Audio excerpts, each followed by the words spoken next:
Welcome to the July Guild 21 call. This is Carrie Kish from Culture Sync. I haven't been with you for quite a while. I am substituting for Hart Logan, your normal facilitator extraordinaire today.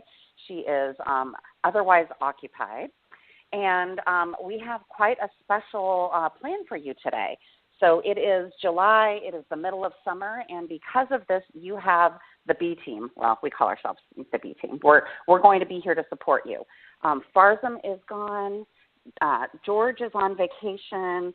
Hart is out. And you've got a wonderful support team from Culture Sync here. So, again, I'm Carrie Kish. I used to lead these calls, so I know some of you. I've met some of you at some of the forums, and I'm excited to be here to support you today. With me today from the Culture Sync team, we've got Lanita and Dylan working on the back end supporting us. And today is Lanita's birthday, so we're all celebrating for Lanita and welcoming her. And we've got a wonderful speaker, Ken Perlman, today to speak with us on leadership. And Ken also happens to be part of the Culture Sync team. He's a managing director at Culture Sync. So we are excited to be here with you. We see a lot of you showing up. And I hope that wherever you happen to be, you're staying cool and escaping the heat and having a wonderful summer. So today we are going to start with the oath for Guild 21.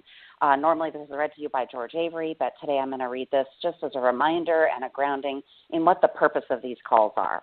So again, the oath. We are repairers, insurers, and vehicle manufacturers who hereby declare the possibility of aligning our industry to a common vision which puts the consumer first. We stand for sweeping innovation. We commit to transparent, customer-focused solutions.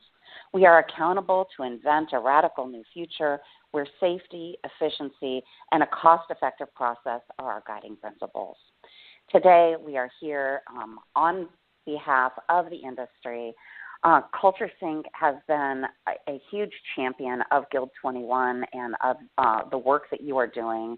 It is what we stand for in the world is what we call a Stage 5 project. So for any of you who are familiar with our work, you are doing something that's never been done before.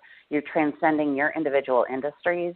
You're transcending your individual perspectives and your unique point of view and getting together with your colleagues and sometimes even, the way your industry is put together, your competitors in some ways, and putting all of that aside on behalf of the consumer and on behalf of this mission.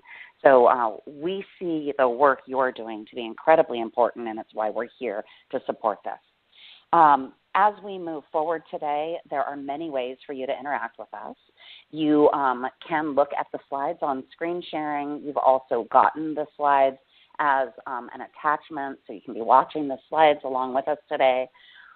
It is not necessary. You can participate just by phone. And the way to participate by phone is, and I'm just going to remind you that if you have something that you want to say, if you have a question or a comment, you can push 1 on your phone, or if we ask you to participate and you want to raise your hand, you press 1 on your phone to raise your hand, and we will open your mic and call on you. When we open your mic, we will unmute your phone. However, if you happen to be muted on your end, sometimes we can't hear you. So when we open your mic, make sure you unmute yourself on your side as well. We'll unmute you on our side, and then we'll be able to talk. If you have a burning question or an emergency or like an immediate comment, something like your hair is on fire and you really want to say something, press 2 on your phone and we'll come to you right away. We won't wait for the next break in the conversation. We'll just come to you right away and find out what's going on. Now, Ken is a Culture Sync speaker, and because of that, we're going to offer you another way to interact with us, which we don't always offer for all speakers. And at Culture Sync, one of the things we offer you is something we call the BS card. So if we're talking about anything and you're like, hey, it does not jive with what I know, that feels off in some way, I'm not really sure, there's a foul on the field, I'm going to throw a flag. This is where you push 3 on your phone, and we'll come to you and find out what you're thinking. And if you have an objection, and we're wanting to dance with you on that. If at any time you need any technical support, you can push 4 on your phone, and either Lanita or Dylan will come in and help you out. They'll just join you particularly on your phone. And then if you want to clap or cheer at any point during the call, you can press 5 just to say, hey, that was awesome. I really believe in that. Hell yeah. Or whatever it is. You want to clap or cheer for something somebody said. And we can see that, and we'll let you know, hey, there's a lot of there's a lot of laughter. There's a lot of clapping. People are really cheering. People are liking what's being said right now. We'll report that back to you. So just to test out, because I can't hear y'all, so I can see you all. There's quite a lot of you here, and you represent, all constituencies. So it's wonderful to see you all here.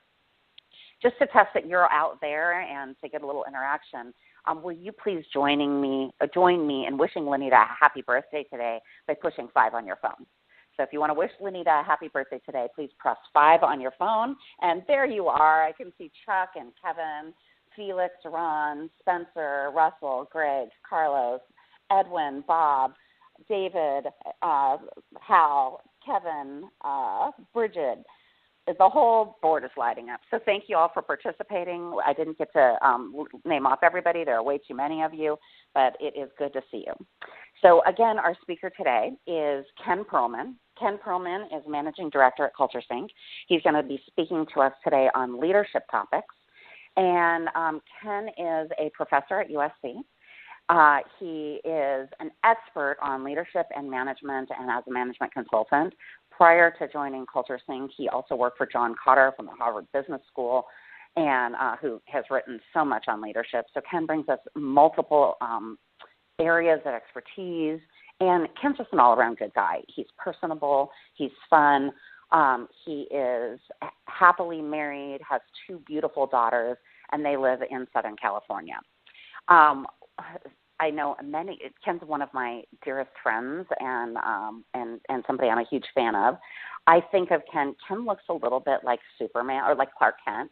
And so we think of him as kind of like Superman incognito. And I know many, many secrets about Ken, but today the thing I'll share with you is, because it's just really relevant to what's going on in the world right now, is that Ken is, the only way I can put it is like a rabid soccer fan.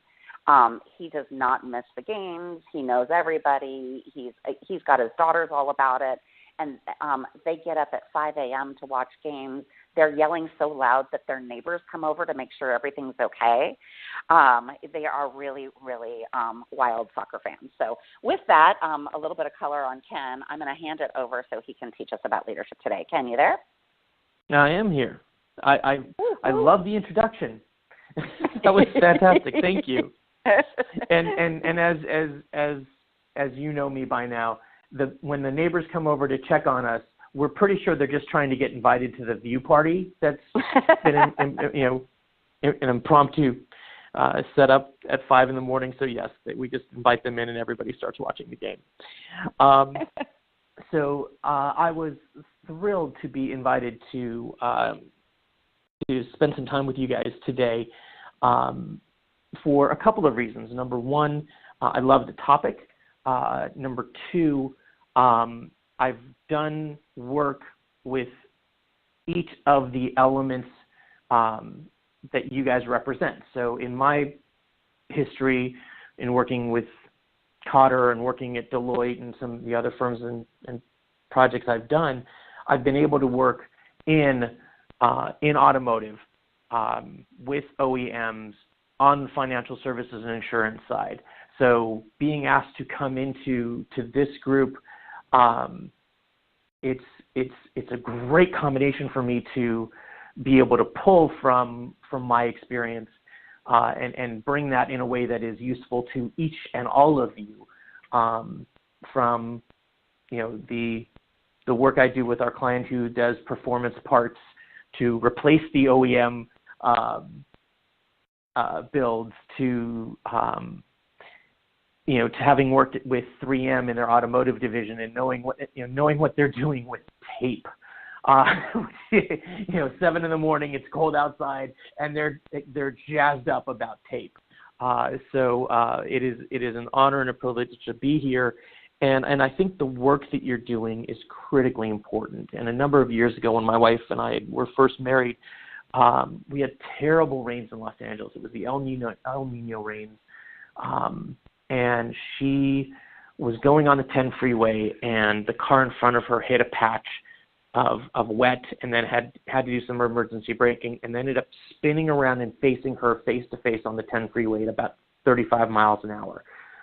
And those two cars quickly got together in a front end collision, and we got caught in this little bit of a swirl of, you know, OEM spec to repair shop to insurance and what was going to be covered and what was not. And honestly, I think that had the participants in that work at that time had something like this, or had been more active in something like this, it would have been a lot less stressful for my wife, who at the end of that day had just been in a head-on collision.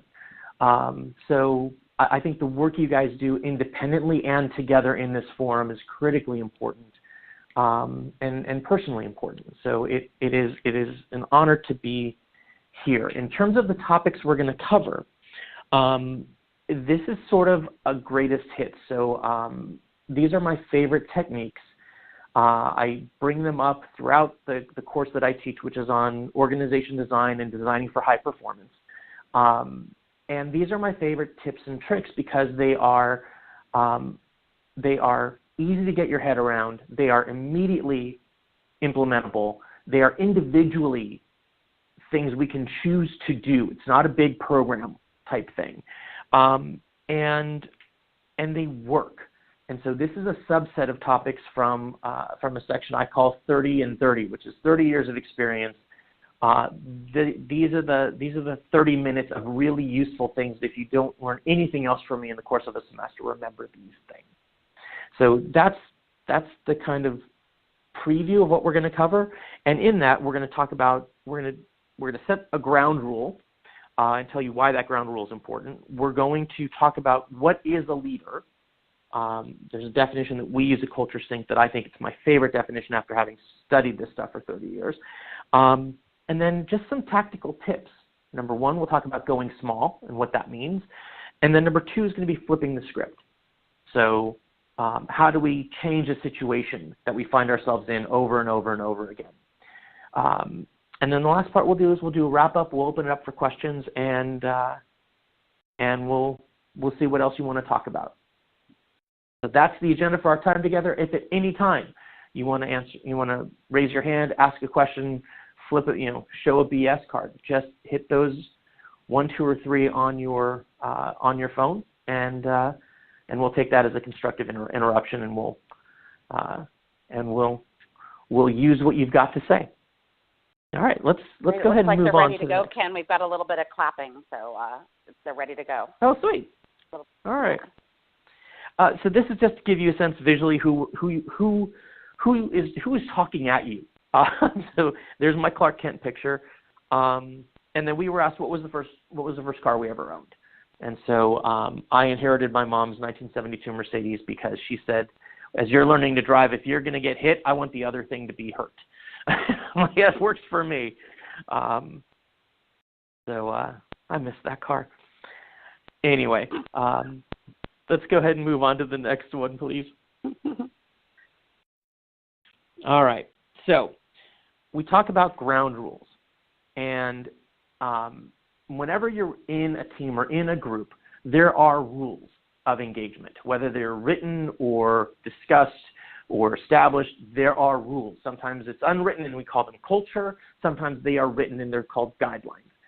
But there are rules to every team, organization, family. Like there's an unwritten rule in my mother's house, my parents' house. At Thanksgiving, I am not allowed to sit next to my uncle because I will say something to set him off. So the unwritten rule is that I will still be at the kids' table even though I'm nearing 50, just so that I'm not sitting with my uncle. That is the unwritten rule.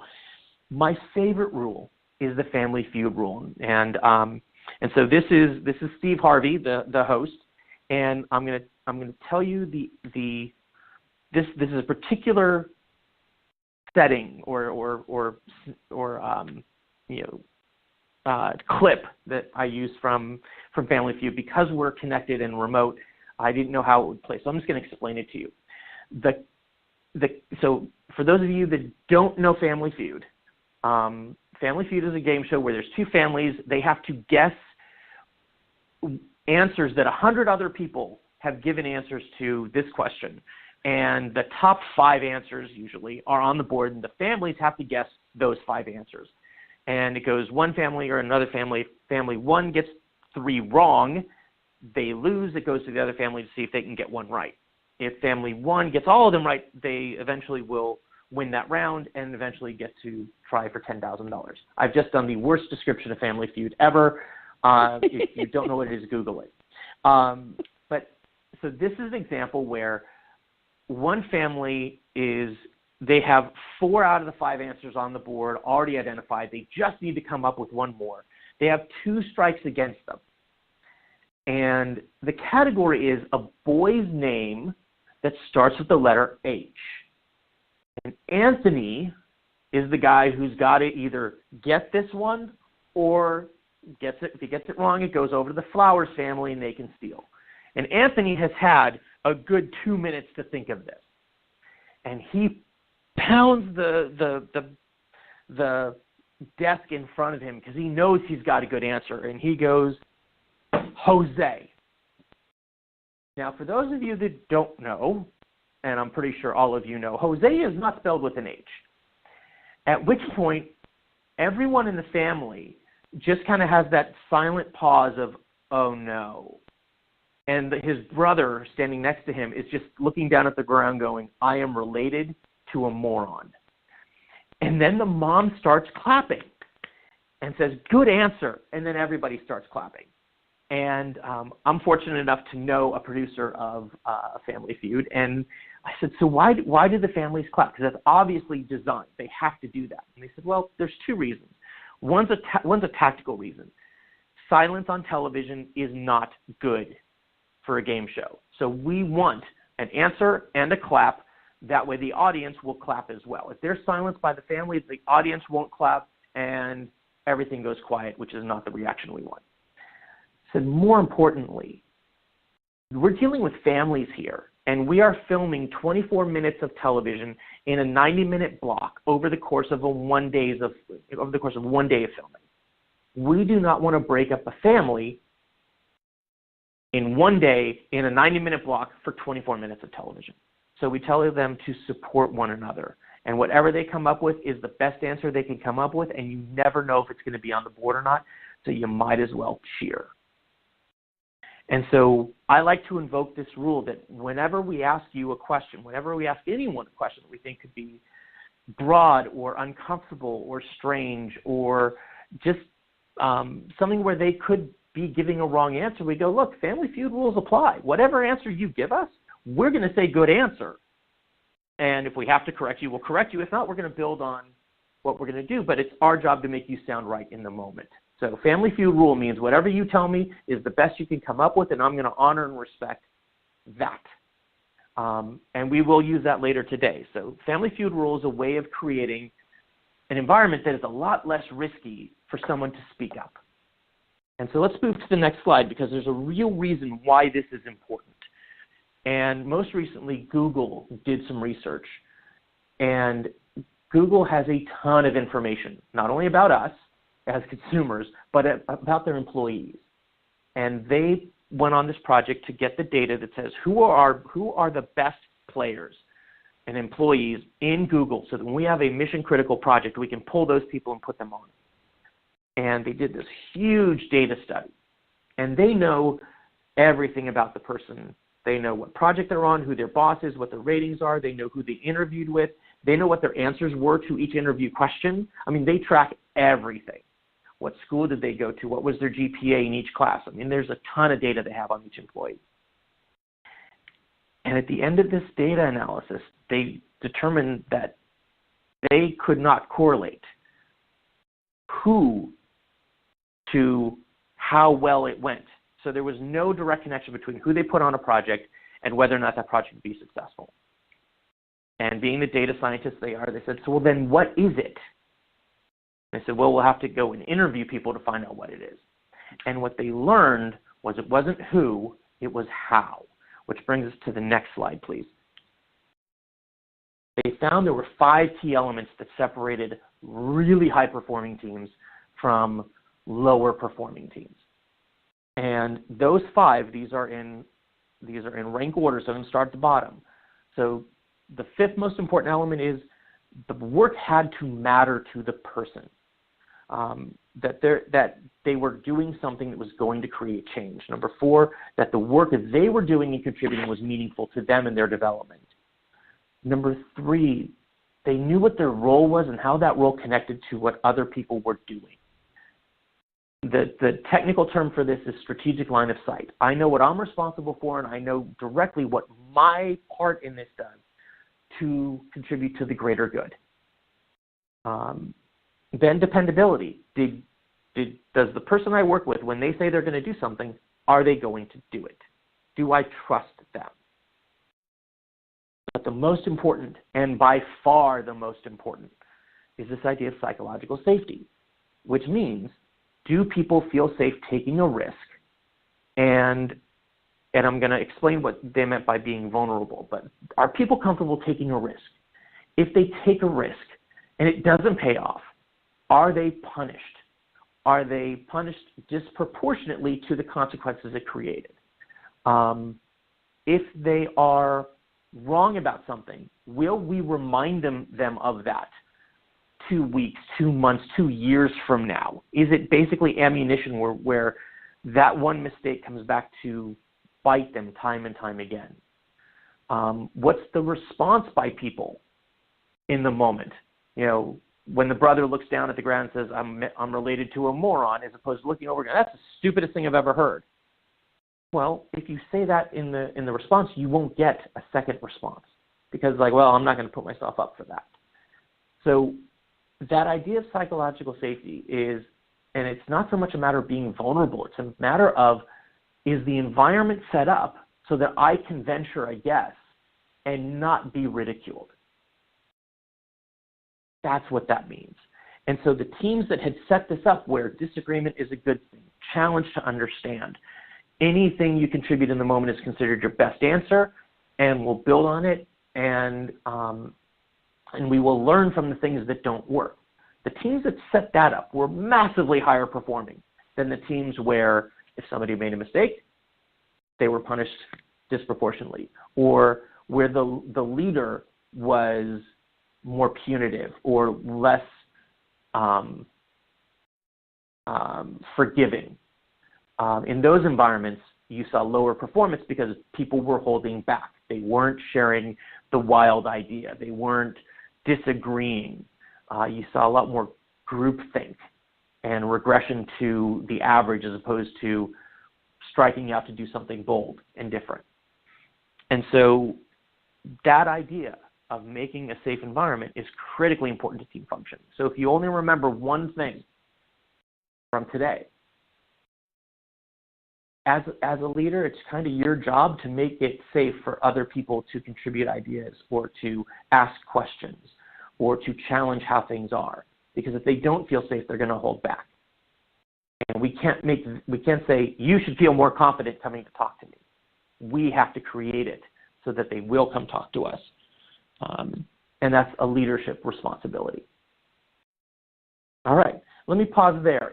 Are there any questions about psychological safety and Family Feud rule? So if you have a question, please press 1 on your phone, and we'll open your mic. And Ken, while we're waiting to see if anybody has any questions, I'm kind of thinking about what you're talking about in the context of the folks on the phone and their daily jobs.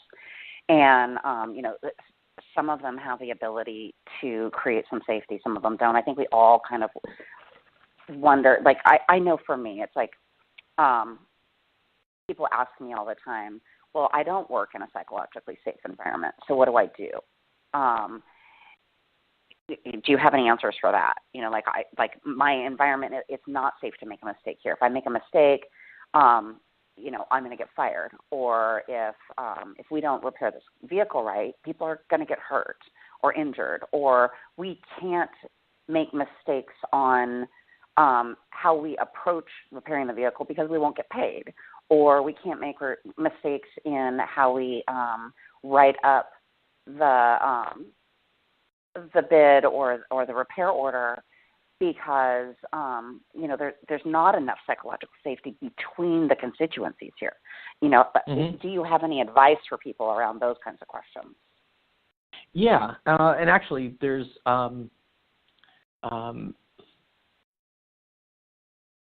so I've got great question, Carrie. By the way, and there's two things that come to mind. Good answer. Good answer.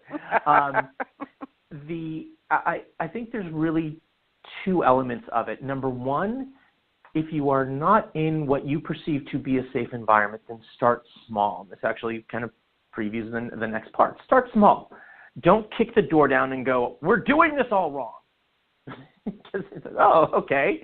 Well, then you don't have to do it here anymore. But what you can do is you can simply recognize the answer that you would want to give and the answer that you think is the right answer. And you can give both of those. You can say, look, I think the answer that is the safest answer to give you is this. The safe recommendation is this thing. If I have to play the Vegas rules and pick the most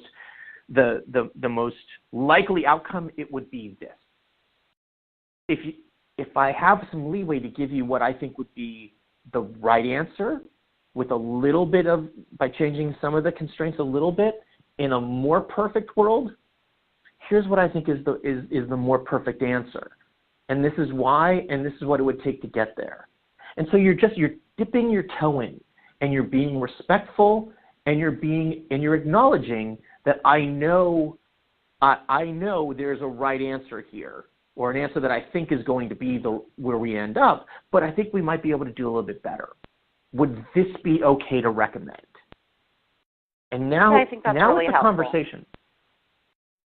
I think that's really helpful, Ken. And I know that your other advice and recommendations that you have coming up in the presentation are going to build on that. The things I see two things. One is it's really easy to point our fingers at other people and say it's not safe here because of them, or it's not safe to make a mistake because the insurers or the OEMs or the shops or whatever. It's easy to point our fingers. And so one step is to take personal responsibility and to say, what can I do to, even if it's a small thing, which is I think what I know that's where you're going, is starting small. And taking responsibility. And then the other thing, this is kind of more of a mistake or a misnomer, something that I see people doing. One of the mistakes I see is that people think what you're telling them to create psychological safety is actually just be nice. And it's actually that doesn't create psychological safety. If you're nice and you don't tell people what you're thinking, that actually creates a less safe environment. So to be a little bit more honest and to speak your mind a little bit more and to say what you're thinking and to tell people the hard truth actually creates more psychological safety than being quote unquote nice and not taking those risks. So, those are a couple things, but I know, we're moving on and moving into, your other advice, which I think will answer the question even more fully. Yeah. And there's one more slide on psychological safety that I like to make the point for the people who actually do have some ability to create some safety, the people who are, one level up or have influence, to people who are working with or reporting to them. So can we go to the next slide? There we go. Which is, for those of you who are parents, I'll do this thing on a stage where I'll say, where did you teach your kids how to walk? And the answer is invariably, some people say in a garden, but it's usually the living room. They go, okay, why'd you pick it there? And they go, well, it's carpeted. You go, great. What'd you do with the coffee table? Oh, we moved it out of the way. Okay, why did you do that? It's well, we knew they were going to fall. Oh. And you didn't want them falling into the coffee table that could hurt them, right? And they're right, exactly. So one of the things you got to look at is if you're asking your people to do something differently, you have to give them some leeway to get it wrong. Because if it's easy, they do it already. And if it's more complicated, they might have some questions. So we got to give them a little bit of leeway, a little bit of opportunity to ask some questions or to come over and say, hey, did I do this right? Because if they're trying to learn, and it's an unsafe environment, if they're trying to learn, they're learning how to walk in a cactus garden, which means they're going to get hurt and they're just going to crawl because it's safer. So the important piece of this is if you do have influence or power, and those are two different things, it's your job to make the environment more safe. And it's not their job to step up. That's one of the key things here. And the definition we give you here is actually the definition created by a woman named Amy Edmondson, who did this research out of Harvard. She's been doing this for her first piece of work on this, I think, was in like 1994. And her research is focused on what happens when pilots and co-pilots don't share information. What happens when a nurse doesn't feel safe talking to a doctor about a mistake he or she's just made? So she looks at the environments where somebody not feeling comfortable telling someone some bad news has consequences for human life in the moment. And so she's really the expert in this, and the person that Google leaned on as she was doing her work, or as they were doing their work. And she basically says, look, if you don't have psychological safety, you don't have a team. If you do have it, then you're more likely to have a high-performing team. So that's her definition. I think it's a really good one. All right. Which brings us to the question, if you do have power or you do have influence, then in our definition, in Culture Sync's definition, you are a leader in position. What we want you to do is to be a leader in real life, which means, in our definition, a leader is simply someone who makes something happen that wouldn't have happened on its own. So if it's going to happen anyway, it doesn't need to be led. It can just happen. If we want something different, if we want something better, that takes an act of leadership. And so when we're talking about psychological safety, the reason I'm putting this on you guys, on the leaders, is because you have the ability to create something different. And these are just some of my favorite examples of some historic leaders. They are not, this is a small list of people I consider great leaders, which actually brings us to a question which I think is going to inform and highlight some of the things that you would consider the definition of a leader. So let's go to the next slide, which is, I'm going to ask you a question, which is, think of one person, not many. Think of one person who has had a significant influence on you, someone who has helped you become the person or the professional you are. And on your keypad, when one person stands out above and beyond all others, I just want to get an idea of who that person is. Are they a parent? If it is, press 1. And that could be a mother, a father, a step-parent, someone who's a direct nuclear relation to you. Number 2, if it's more of an extended family member in terms of an aunt, an uncle, a grandparent, a sibling. Number 3, if it's a boss or supervisor, and that could be early career, it could be late career, anyone who you've encountered in a professional setting who was responsible for you in a reporting relationship. Number 4 is a teacher, a coach, or a member of the clergy. And then number 5 is anyone else that we haven't covered. But I want to get a sense of who this one person in your life might be. So, Carrie, are we seeing some responses? Yes, absolutely. And it was actually a little confusing for me. So they're watching the slides, and they started voting for the other options before you gave them. And I'm like, why are they voting for 3? And I'm like, oh, because they're reading the slides, okay? So we have got the largest percentage of the audience is saying that it was a boss or a supervisor. And, terrific. And then we've kind of got a bell curve on either side with about 10% of the people saying it was a parent, and then the rest, the other options, taking up like 2 to 4% for either an extended family member or a teacher, coach, clergy, or somebody in another role. So so far and away we're talking significant. Yeah. Okay, fantastic. Yep. So what I want to do, you guys are already seeing the next question, which is, what are some of the actions or attitudes or behaviors, anything that they did that made them have that impact for you? So for example, one of my most influential leaders is a boss that was my first boss in my first career in consulting, and he was someone who he treated me like a whole human being. So I remember a recruiter called me, and I picked up the phone and I'm right in front of him, and I kind of said, "Thank you very much, not interested, goodbye." And he said, No, always take the recruiter call, because if it's interesting to you, go after it. If it's not interesting to you, maybe you know a friend you can help. And if you do either of those and you don't take the opportunity, then you've re-recruited yourself back to where you are, which means you're even more committed. And I'm thinking, here's a guy who's my boss who's telling me, no, take a look around.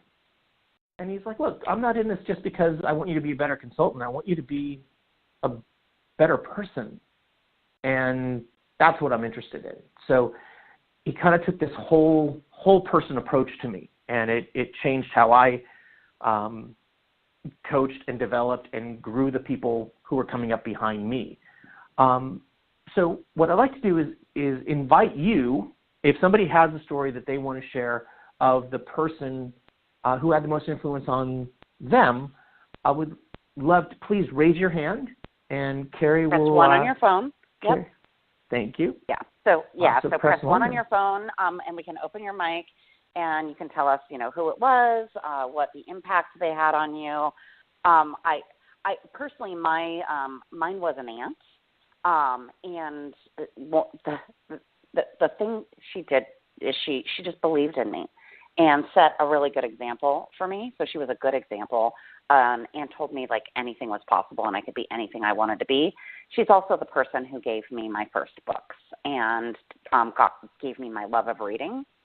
But I've had many mentors and leaders in my life who have taught me so much. And like right now, only because so many of the audience is saying it was a boss or somebody else who really took an interest in them and, and was the most influential leader in their lives.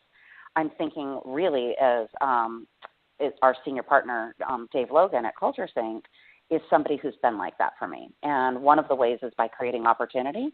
But the other way he does that is by holding just impeccably high standards for me, which is not always easy. He hasn't always been an easy boss or an easy leader.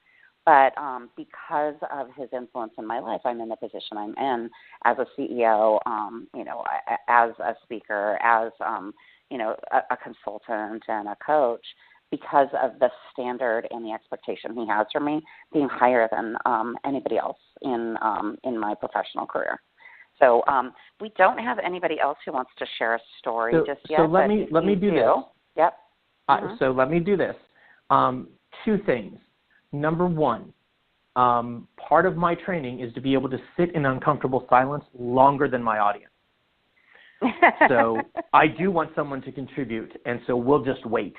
And then the second thing is, remember the Family Feud rules apply, which is whatever you say, I will make you sound smart to everyone else, and Carrie and I will make sure we've got your back. So we are trying to set up as much psychological safety as we can in this moment. Maybe it helps to reiterate the question. Yeah. Reiterate so the question is, and the person that you thought of, the boss, the teacher, the parent, whomever, what did they do? What was part of how they helped you? What were some of the behaviors they did? And it could be anything.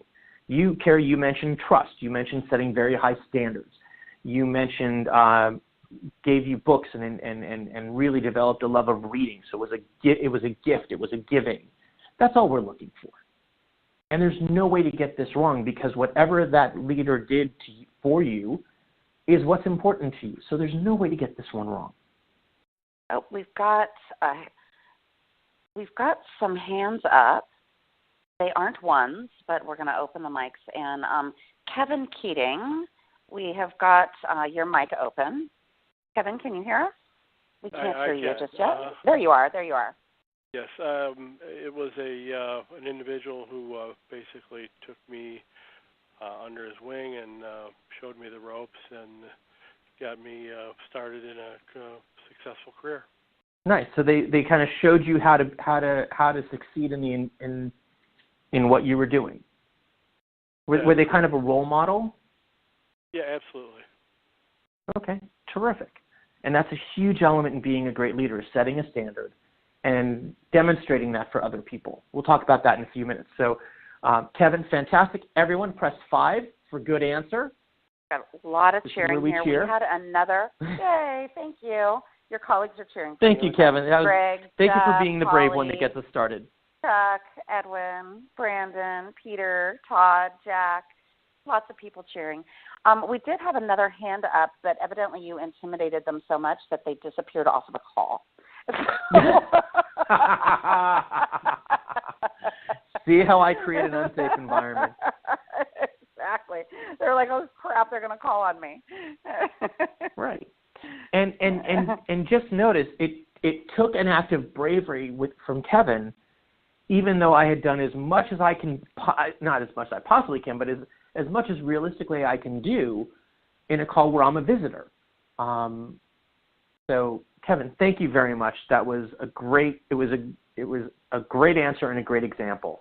And that lag time between the ask and the response is something that we may have to do and tolerate to create the space so that others can step into something they might be uncomfortable with. If Carrie and I had kept talking, no one would have felt the need to raise their hand and to step up.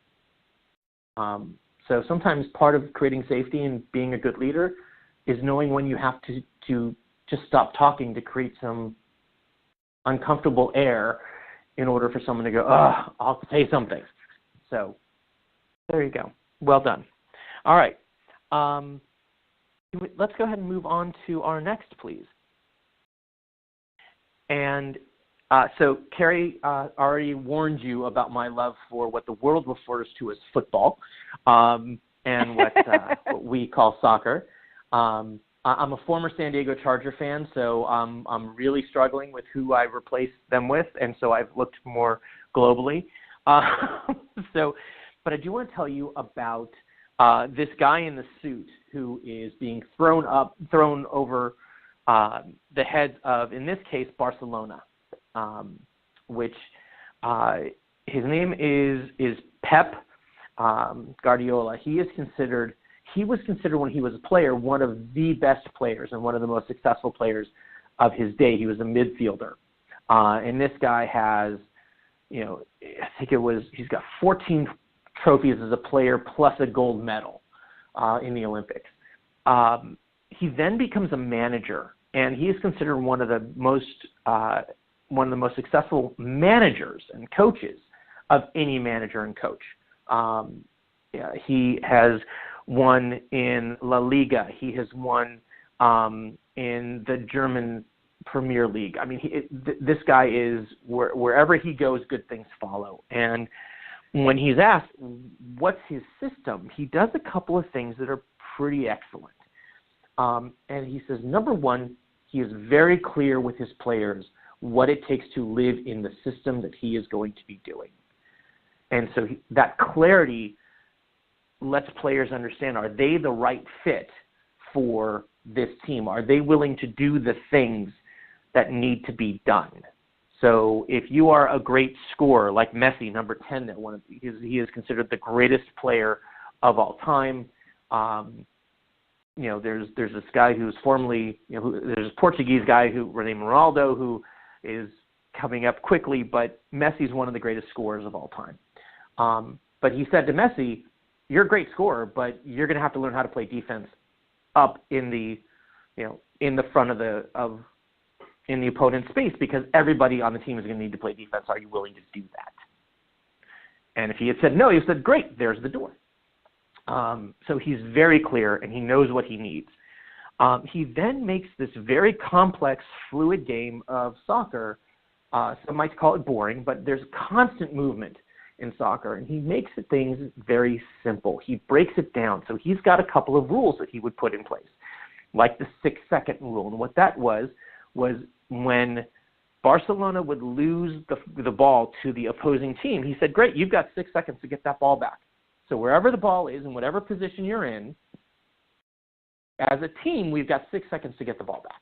Because if the other team doesn't control the ball for long periods of time, they can't create an organized attack. He also has another rule, which calls it the 3-meter rule, which is whoever has the ball on the opposing team, there need to be 3 players around that person within 3 meters to cut off the passing angles.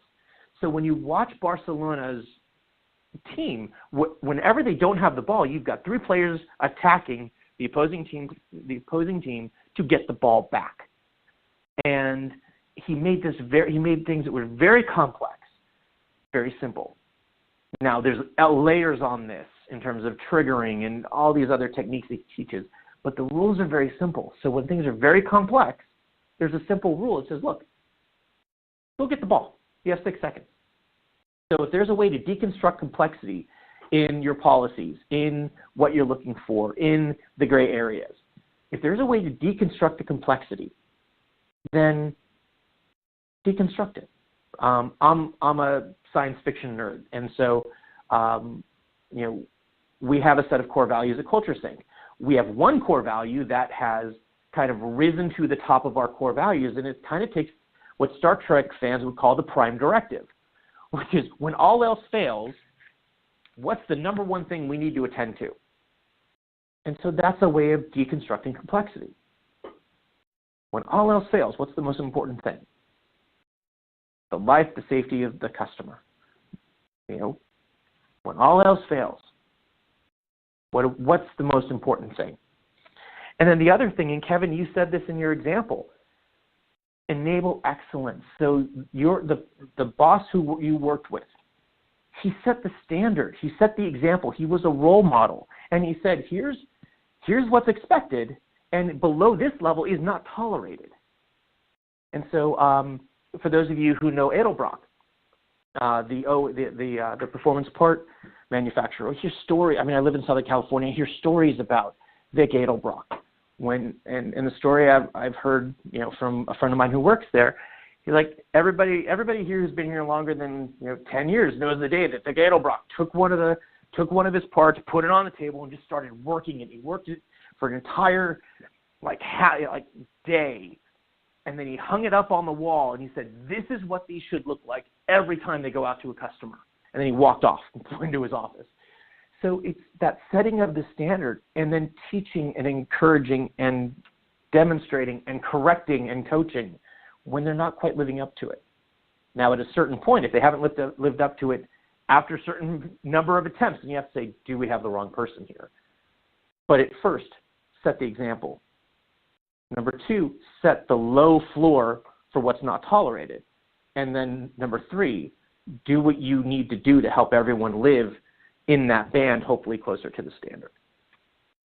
All right, if there's any questions on that, we can stop. Otherwise, I'd like to move forward. Carrie, any hands raised? Nope, no questions. But again, if you have any questions, press 1 and we'll come get you. All right, last 2 things. Number 1, this model is from a guy named Dick Beckhart, and it's called the Grippy model, and we really like it because it identifies why do people not agree with one another? What are the sources of conflict in a team, in a system, across the groups like this? Guild 21 is this remarkable place where you have people who, the goals, when you look at manufacturers, insurance companies, and repair shops, those goals, if you look at them in the separate constituencies, are not necessarily aligned. They're mostly aligned, but they're not necessarily entirely aligned. And as Carrie read the oath at the beginning, what it does, it says there's a more important goal that we can all live into. So there is a goal where we are aligned on this, and we're deciding that is the goal that we're going to go after. But where goal incompatibility exists, that's where you get conflict. And that is the driver of most conflict within a team. When you go below that differentiation, it's like, well, hey, I've been in a shop for this many years. Well, I've been in insurance for this many years. I've been working in manufacturing for this many years. We have different experiences. We have different expertise. So that creates a difference. It creates a different language. It creates a, well, you just don't know. It's like, well, no, I don't. I don't know insurance the way you do. So differentiation is a source of conflict.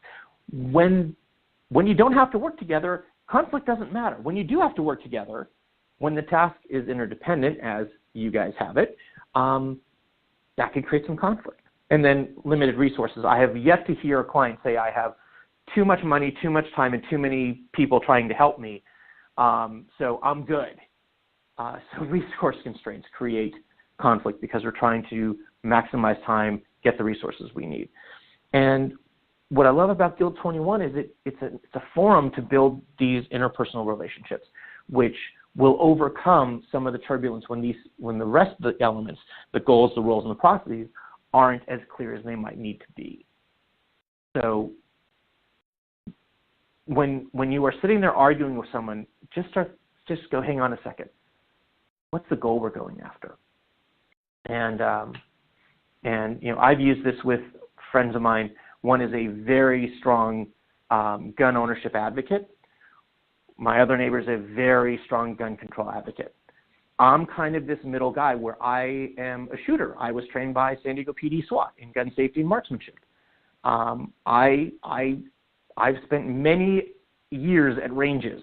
I also know the law, and the guy who taught me gun safety makes a very compelling case for gun control. And so what I realized when we started talking, I'm like, what's the goal? What are you guys going after? And they both said different versions. We're looking for safety and security. Okay, you both want that, right? Yeah. Okay, so the how we're going to get there is very different. But you both want the same thing. And now the shields went down. Now we can have a conversation. But we had to get to the idea of understanding, are our goals aligned? And yeah, they actually are. So I think Guild 21 does something very similar for the constituencies. So let me go ahead and move on to the next. And this is, FTS is flip the script. And for people who work together regularly, we tend to, as someone starts talking, we tend to go, I know where they're going to go. I can finish their sentences. Ronald Reagan, when he was doing this debate, he does this, well, there you go again. And it's like, it's like, I already know what you're going to say, so we actually stop listening. And we just wait for them to stop talking so that we can argue or contradict or correct. And so what flipping of the script means is two things. Number one, as someone else is talking to you, even though you know where they're going to go, stop thinking and just listen. Don't play the tape that's in your head. Listen to the words coming out of their head, because that will help you understand what they're going after, as opposed to misinterpreting something that they're saying that you might miss because you're playing your own tape of what they're your own track of what they're going to say. And so number one is just stop trying to predict and just listen. Then number two is realize that the thing that's probably frustrating you is probably related to the things we just covered in terms of goal inconsistency or goal incompatibility, resources. It's something related to that. And what you can do is recognize they're the hero in their version of the story, and you may not be. Even though you may be Superman and you think they're Lex Luthor, they may be going, no, I'm Wonder Woman. And I don't even remember any of Wonder Woman's enemies, but in their version of the story, they're the hero. In your version of the story, they're the hero. And so part of what you need to do is flip the script to say that thing that's frustrating you about what they're saying is actually their superpower. So insurance companies may be declining things because it didn't follow a procedure. Well, that procedure is there to help instill discipline, predictability, and reliability and consistency. Okay, so that's great. That's what they're trying to do. How can we make that happen? if that process is going to get us the best result. If it doesn't, then maybe maybe there's room for and ripe for innovation, but we have to have that conversation. It's just flip how you respond to what they're giving you.